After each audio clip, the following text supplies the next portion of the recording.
E já estamos de volta à sua TV FAMESP, TV Unesp, mais um programa especial para você, para falar de cuidados, de ações importantes com a sua saúde. Sempre aqui no espaço que você nos acompanha sempre, nós falamos aí de prevenção, nós indicamos, nós experimentamos, enfim, um programa sempre especial para você. E hoje eu convido a doutora Cristiane Rocha, ela que é coordenadora da UTQ aqui do Hospital Estadual de Bauru, é médica cirurgiã, enfim, ações importantes que a gente vai falar sobre queimadura, sobre ações que acontecem e aí às vezes nós não estamos tão atentos às ações e podem ser aí prejudiciais à sua saúde.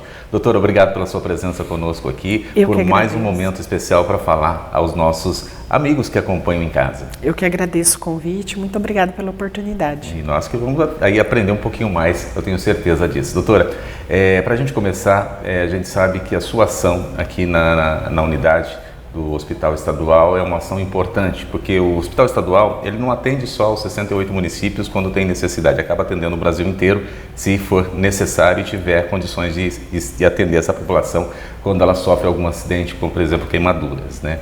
Qual é a responsabilidade de coordenar esse setor e de perceber o quão importante é para dar um pouco mais de qualidade às pessoas que se acidentam, doutor? Infelizmente, no estado de São Paulo inteiro, nós só temos 14 unidades de queimado. Então, é um número muito restrito de leitos para uma população, infelizmente, que está se queimando cada dia mais. E aí, nós realmente estamos atendendo agora novamente todo o estado, né? Na época do Covid, a gente teve uma restrição por conta do hospital ser um hospital referência no Covid, no atendimento, e agora a gente voltou a atender o estado inteiro.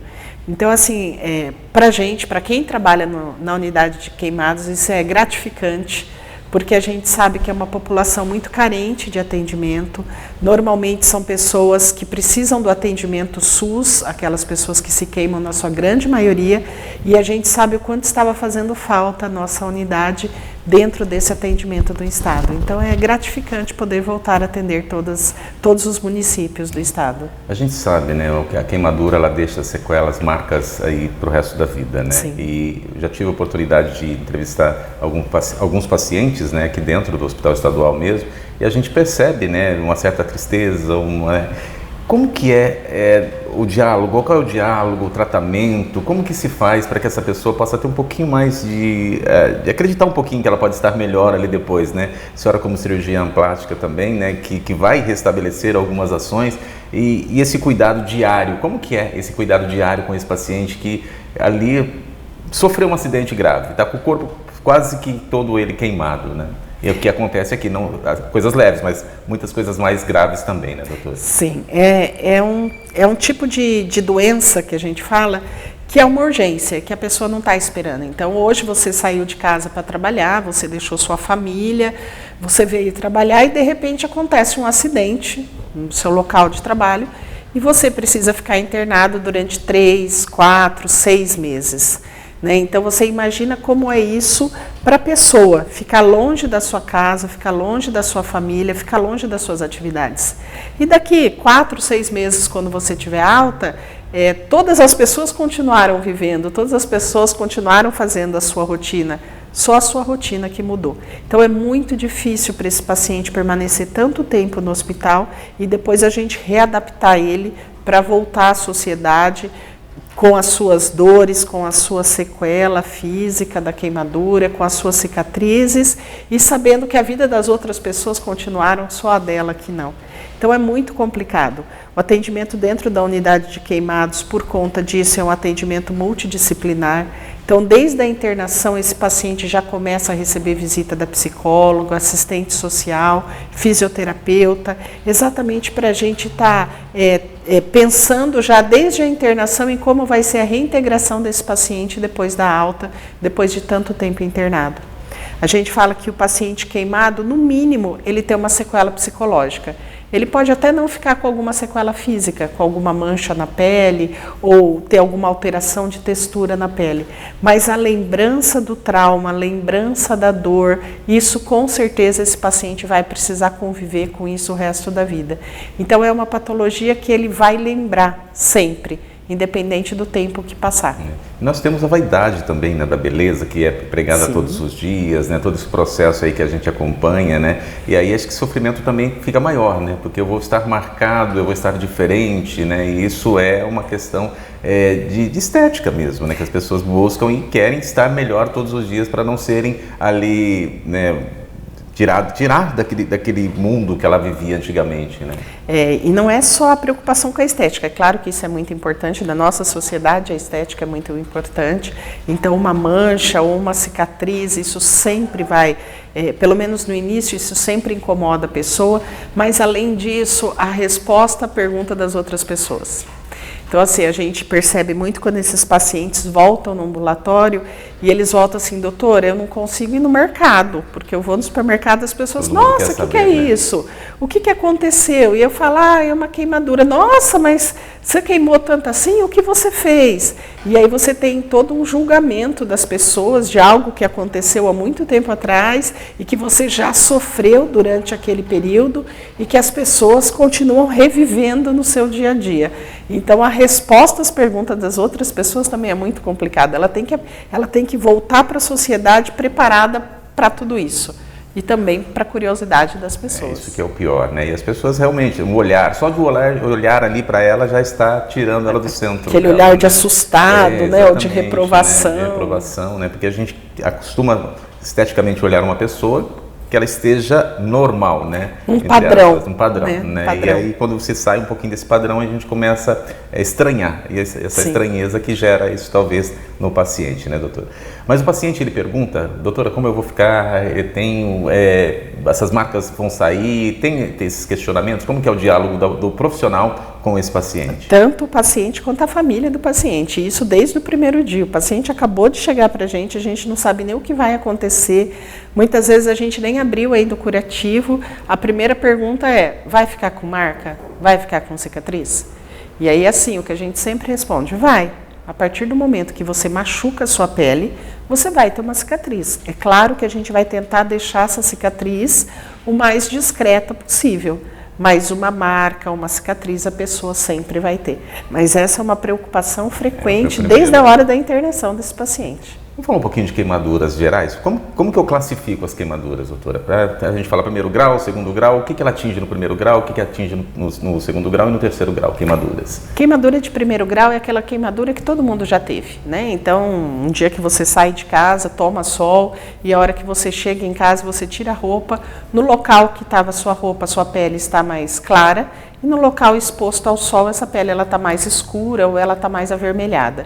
Isso é uma queimadura de primeiro grau. Tá? Ela pode ter mais gravidade, doer ou não doer também. Tem Exatamente. Isso também, mas é uma queimadura. É uma queimadura. Ela diferenciou da outra parte da do corpo. pele, ela é uma queimadura de primeiro grau. Toda vez que a gente tem uma queimadura que aparece uma bolha, é uma queimadura de segundo grau. Tá? Essa queimadura de segundo grau, ela pode ser mais superficial ou mais profunda, mas ela criando bolhas sempre é uma queimadura de segundo grau. E a queimadura de terceiro grau é quando assim que o paciente queima, essa pele ela já morre, ela já causa uma necrose. O exemplo mais comum que a gente dá é a queimadura por escapamento de moto, né? Então, quando cai o escapamento em contato com a pele, a hora que você olha tem uma marca branca nacarada, amarelada, que a gente fala, perolada. Isso daí é uma queimadura de terceiro grau, tá? Quanto maior o grau, mais profunda é a queimadura. E aí, conforme o grau também, vai ser o tratamento que a gente vai dar aqui. Muitas vezes o paciente com uma queimadura de segundo grau, ele interna, não é nem porque ele vai precisar de centro cirúrgico, algum procedimento. Muitas vezes só o curativo resolve, mas a gente interna o paciente porque ele sente muita dor. Queimadura de segundo grau é a queimadura que mais dói. E dói muito. Né? Imagina, a gente em casa coloca a mão numa panela e cria uma bolinha, a gente já morre de dor. Exatamente. Imagina um paciente que queima 10, 20, 40% do corpo. É uma dor muito grande. Então, a gente tem também um percentual de pacientes que tem uma queimadura mais leve, de segundo grau superficial, mas que eles precisam de internação, eles têm a indicação para fazer uma analgesia por conta da dor na área queimada. Eu sofri um acidente quando criança, né, um moleque. e com água fervendo e naturalmente essas manchas não ficaram no meu corpo. Como que isso acontece? Porque assim, eu tive o corpo, boa parte do meu corpo queimado, né? Fiquei um bom tempo com uma disfunção do pescoço, né, lateralizado, mas depois aquilo foi passando e eu não senti mais nada e eu não tenho uma marca hoje. Isso acontece e por que isso acontece? A queimadura, quando ela é de 2º grau, o máximo que você vai ter é uma alteração de cor e algumas vezes a pessoa nem tem. Quando a pessoa se queima ainda criança, com o passar dos anos, com o desenvolvimento e tudo mais, muitas vezes essa mancha ela vai sumir realmente, isso pode acontecer. Agora, uma queimadura de 3º grau, que é quando você já lesou a estrutura da pele, essa mancha, essa cicatriz, isso não vai desaparecer. Então vai depender muito do grau da queimadura e do cuidado que o paciente vai ter no pós-operatório, né? Nossa orientação aqui, sempre que o paciente vai embora, é ele não tomar sol na área queimada, no mínimo por 3 meses, mais, é isso? Porque senão ela escurece. E depois que ela escurecer, é muito mais difícil você conseguir clarear. Então, a gente sempre dá orientação do uso do protetor solar, de não tomar sol nessa área queimada, e esses cuidados são importantes. Se o paciente consegue seguir isso no pós, a chance depois de ficar menos cicatriz é sempre maior. Na minha época, quando eu queimei, indicaram que eu pudesse dormir numa folha de bananeira. Isso ajuda? É real? É mito? Como que a gente pode falar? É mito. É mito. É mito. É mito, né? É uma coisa que a gente recebe muito paciente aqui que se queima com folha de babosa, né? Em cima da que chega pra gente com folha de babosa, com café, com açúcar, com shoyu. Porque assim, porque muitos que se acidentam em casa acabam utilizando disso, né? Pasta de dente é muito comum também. Né? Mas assim, não existe comprovação nenhuma. Não existe comprovação nenhuma, né? Não. Porque assim, os nossos avós, né, que acabam nos colocando isso, né, dessa colocação, e aí a gente acaba utilizando. Por isso que eu pergunto aí se é mito ou não, porque muitos que estão em casa acabam utilizando desses meios, né, para poder ajudar. E aí o paciente chega pra gente normalmente com essas folhas em cima. É muito comum a gente receber paciente assim. Principalmente os pacientes que vêm pra gente da zona rural, onde isso é passado de geração para geração e é utilizado. Uma outra dúvida, doutora, a queimadura de 3º grau, ela atinge naturalmente os nervos ou não atinge? Porque eu já ouvi um comentário disso também, é possível isso acontecer? E aí já é uma queimadura com mais profundidade, mais gravidade? Isso, a queimadura de 1º grau é onde você atinge só a epiderme, que é a camada mais superficial da pele. A de 2º grau você atinge a epiderme e já começa a atingir a derme, que é a camada um pouquinho mais profunda da pele. A queimadura de 3º grau, você atingiu a epiderme, a derme já chegou lá no tecido de gordura, tá? O que for mais profundo do que isso, a gente classifica como sendo 3º grau. Normalmente isso acontece com queimadura elétrica, onde você tem a passagem da corrente elétrica, e essa passagem da corrente elétrica, normalmente ela se faz por tendões ou por nervos, e aí você tem uma queimadura mais profunda. Eu me recordo que eu fiz uma matéria na faculdade ainda, né, eu fui para o base que tinha lá na unidade, né, e aí eu vi um menino realmente por acidente no fio elétrico, né, ele tocou na corrente elétrica e ela ultrapassou o corpo dele, né, e foi explodido um outro lado. É essa questão dessa queimadura, né? Exatamente. A queimadura elétrica, ela tem uma entrada onde ela queima e ela tem uma saída onde ela explode, tá? Então, a queimadura elétrica, ela é uma queimadura muito profunda e, infelizmente, tem muitos pacientes que acabam evoluindo para amputação de braços, de pernas, por conta da gravidade dessa queimadura. Que é mais pela explosão, né? Onde ela passa, exatamente, onde ela sai, ela vai explodindo, ela vai rompendo e vai tudo. Destruindo tudo, exatamente. Né? Todo o organismo, né? Então é isso que é importante a gente aprender aqui nesse programa de hoje. A gente está falando com a doutora Cristiane, porque nós estamos levando até você essa informação importante, né? Doutora, a gente vê hoje, ultimamente, nos últimos anos, né, um acidente caseiro, assim, avassalador, né? Muitas pessoas se queimando com tachos, muitas pessoas se queimando. Qual que é a proporção hoje? Indústria também acontece muitos acidentes, né, de queimaduras, mas o caseiro hoje, dentro de casa, ele tem aumentado muito mesmo? Isso é real? É fato o que tem acontecido aqui no estadual, por exemplo, né, desses atendimentos aos pacientes? É mais hoje pessoas que se queimaram em casa do que no próprio trabalho? Os acidentes domésticos é mais comum do que o acidente de trabalho, tá?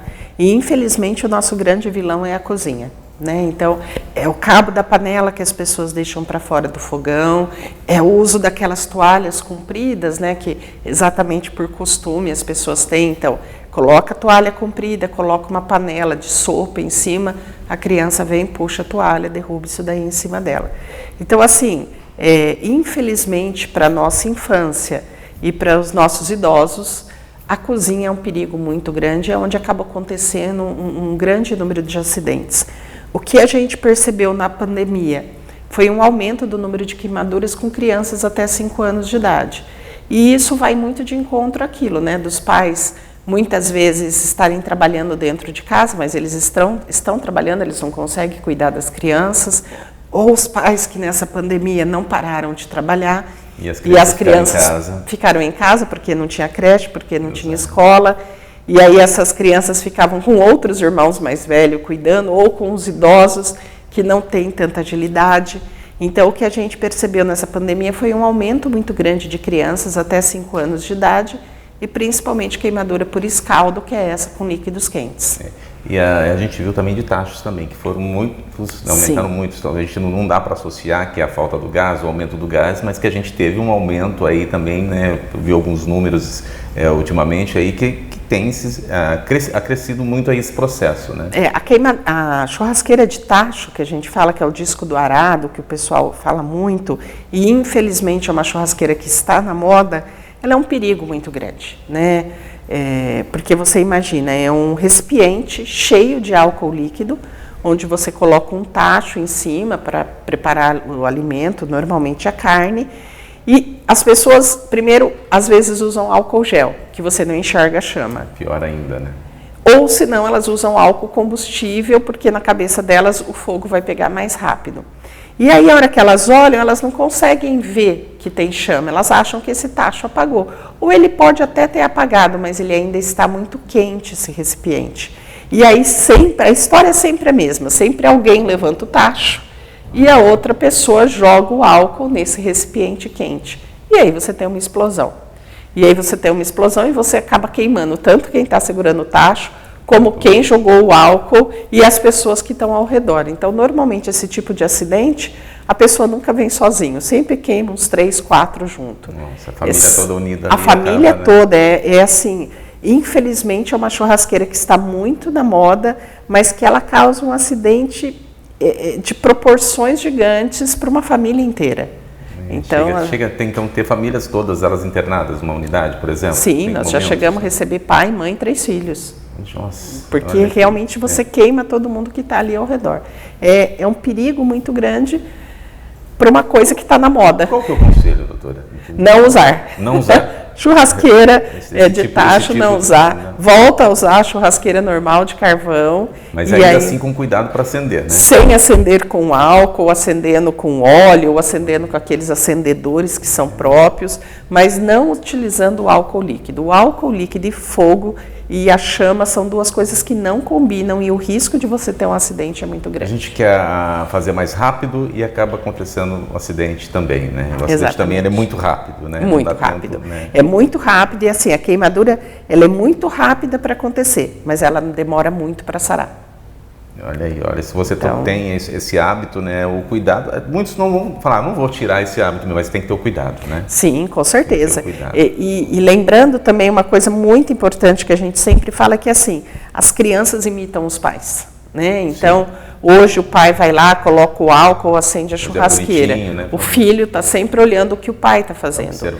E aí, numa distração dessa família, esse vidro de álcool acaba ficando num local de fácil acesso.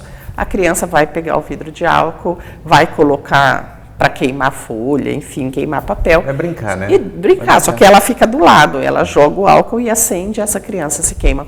São acidentes extremamente comuns, infelizmente, que acontecem no nosso dia a dia. Olha, é isso, mais uma preocupação que a gente tem com os nossos filhos, né?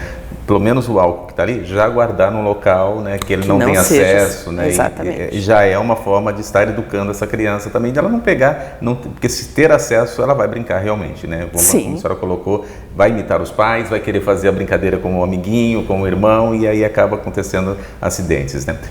Quanto tempo, doutora, um tratamento começa, o mínimo, o primeiro tratamento, assim, uma queimadura de 1º grau, tem um período, 2º grau tem um período, dá para a gente falar num tempo de tratamento para que ela possa começar a retomar a sua vida? Uma queimadura de primeiro grau, normalmente com uma semana a pessoa está epitelizada. Uma queimadura de segundo grau, normalmente uns 14 dias mais ou menos já está epitelizado.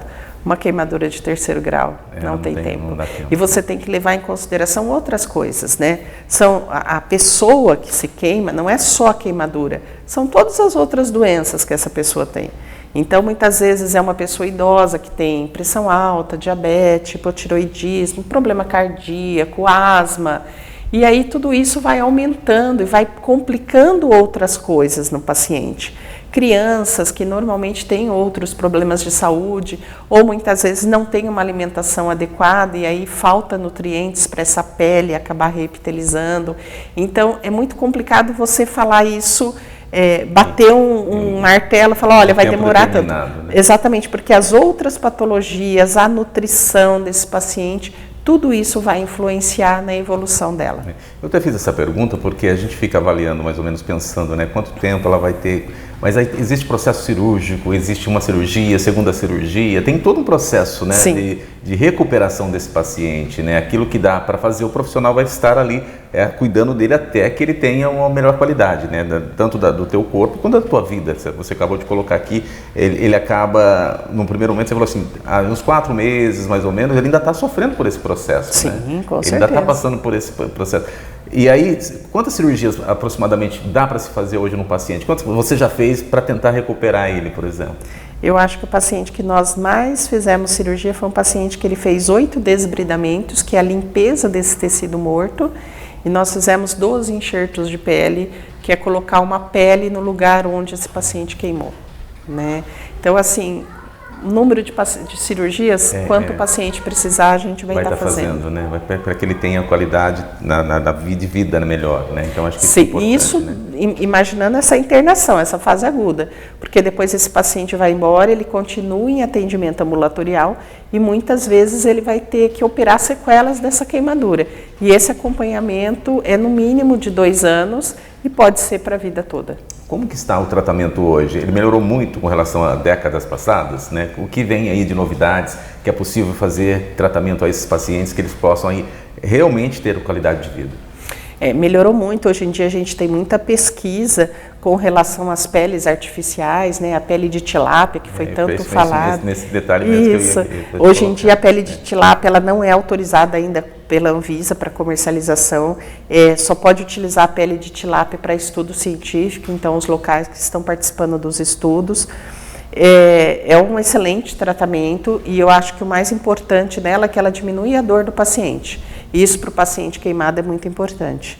Então, assim, é uma alternativa que está chegando aí, que eu acredito que logo vai estar no mercado. Para que todos possam utilizar. Exatamente. Né? E aí, se você conseguir diminuir a dor desse paciente, já é uma vantagem muito grande.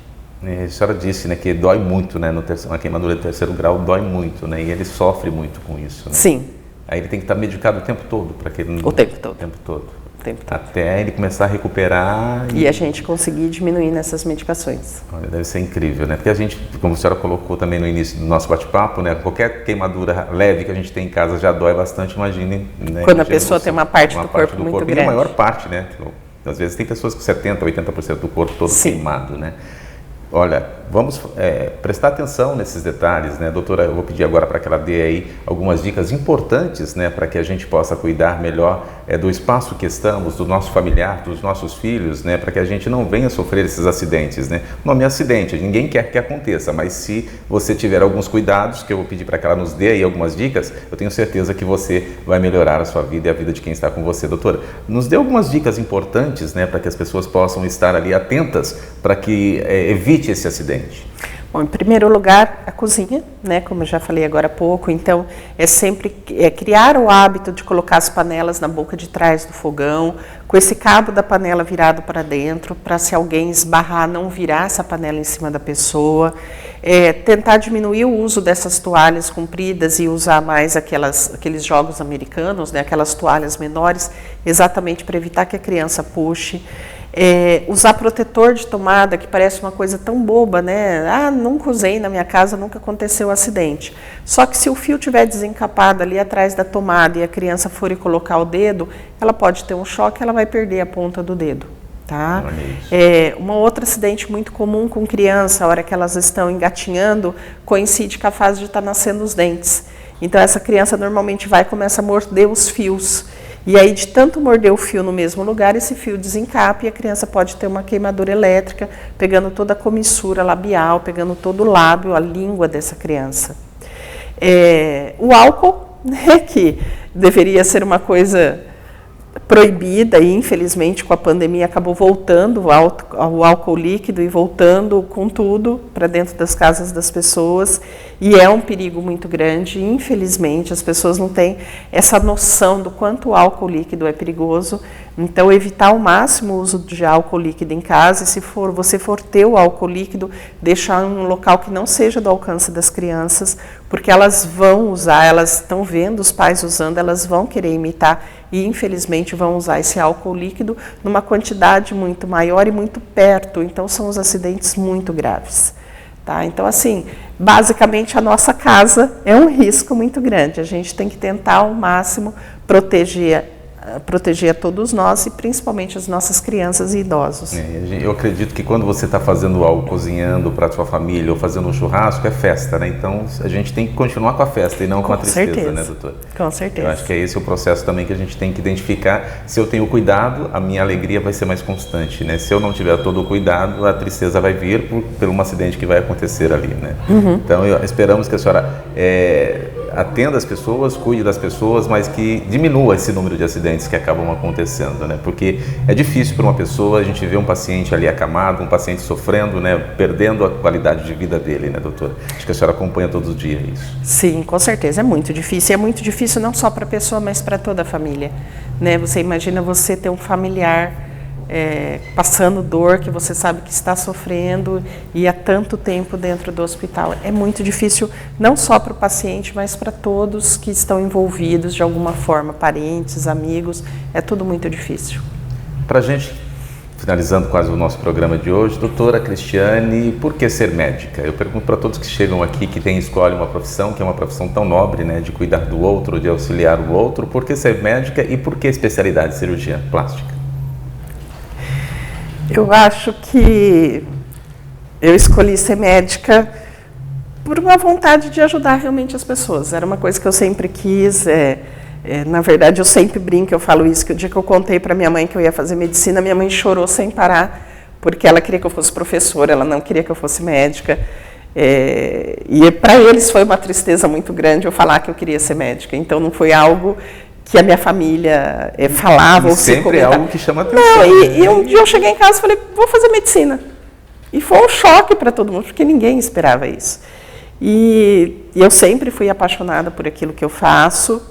E, na verdade, eu acabei escolhendo a cirurgia plástica por uma série de fatores na faculdade, onde eu sofria muito com os pacientes que tinham doenças graves, principalmente quando esses pacientes evoluíam a óbito, e para mim aquilo tudo, conviver com isso era muito difícil. E aí eu acabei escolhendo a cirurgia plástica, porque naquele momento eu achei que seria o mais fácil, mas em nenhum momento eu imaginei que eu fosse acabar trabalhando numa unidade de queimados, onde difícil, infelizmente, você tem pacientes com uma doença, onde eles sofrem tanto, e você tem, infelizmente, uma porcentagem que acaba indo a óbito. Mas aí Deus sabe o que faz, exatamente, né?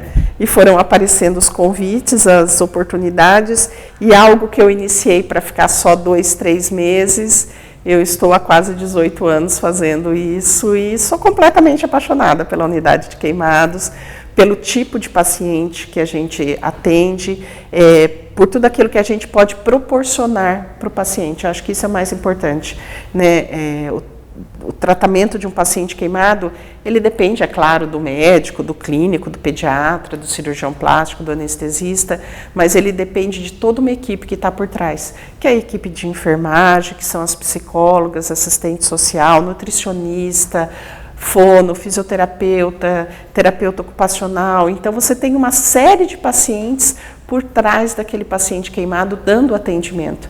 E eu acho que é isso que é tão gostoso na unidade de queimados, você conseguir dar esse atendimento multidisciplinar e você continuar isso mesmo após, quando o paciente vai embora de alta, ele retorna com toda essa equipe no ambulatório e é muito gostoso você ver isso, você ver a evolução e o que a gente proporciona para esses pacientes. Qual é o sentimento de ver o paciente recebendo alta?